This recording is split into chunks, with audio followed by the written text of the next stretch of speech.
I'm going to take you through a full body kettlebell routine that focuses on the key muscle groups that's going to help improve your golf swing. So the first exercise we're going to do is a hand plank with a kettlebell crossover. This will help stabilize the trunk and the shoulder muscles. So set your kettlebell up in a vertical position, put both hands together on the floor underneath your neck. We're going to take basically a plank position, but with the feet pretty wide. That will make it a little bit easier to stabilize the hips. We're simply going to reach underneath, bring the kettlebell across to the other side, focusing on keeping the hips and the core as stable as possible, so limiting any rotation, and just control the motion side to side 6 to 8 times until you feel like you're struggling to maintain your hip stability.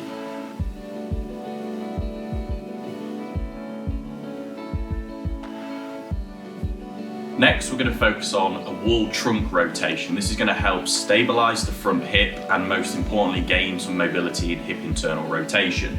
So you're going to need something where you can put your back foot on like a wall that's nice and stable. I'm going to use this barbell for this purpose. So I'm going to put one foot flat against the barbell so it's pushed in. I'm going to take a little stride away where I feel like I'm stable.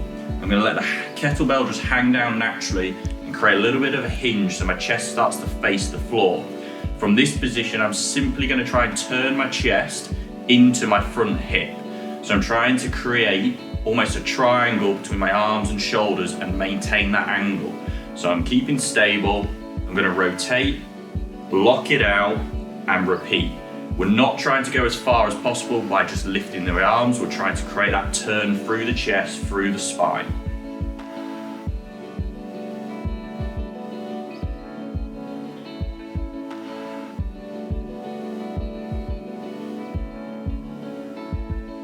Next, we're going to go into a rear foot elevated split squat.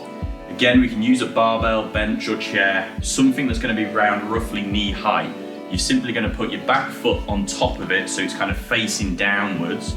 You now need to take a length of stride that feels like when you go to the bottom of this position, you're not super cramped. So as I go down, you can see I can get full range of motion. My upper body just leans a little bit, but I'm not cramped. With the kettlebell, you can either go into a goblet position or a unilateral position where you can just let the kettlebell on the same leg hold. So all we're going to do is go down, full range of motion, sit into the front heel, power up to the top and repeat.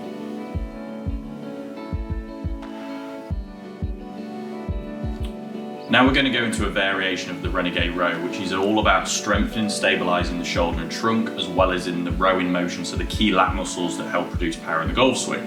We're going to use a barbell again, but you can use a bench. The lower or higher it is will make it easier depending on your strength levels. So you're going to try and go into kind of a straight line position. So imagine a straight line from the back of the head to the heels. Core and glutes are set tight, so we're not sagging or raising the hips. We're simply going to put one hand more towards the middle to help with stabilization. The opposite hand, we're just going to take the weight, and then we're going to create a rowing motion, pulling the elbow towards the back pocket, squeezing at the top, controlling it down without rotating, keeping stable throughout, and a powerful motion in the pull.